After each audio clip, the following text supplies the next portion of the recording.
Girls and boy, Hindi में लड़की और लड़का, वैसे हम छत्तीसगढ़ी में कहते हैं तुरिया तुरा, जैसे अंग्रेजी में कहते हैं हस्बैंड एंड वाइफ, उर्दू में मियां बीवी, हिंदी में पति और पत्नी।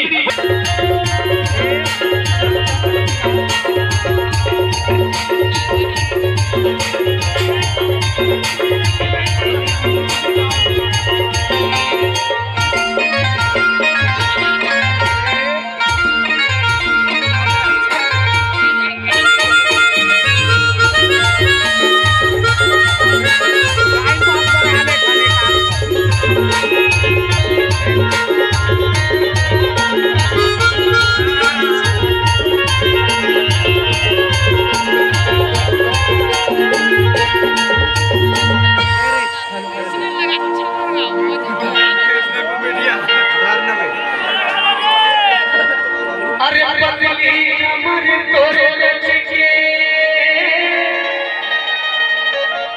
पति पत्नी अमर तोरे रचके पत्नी अमर तोरे रचके करे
Thank you.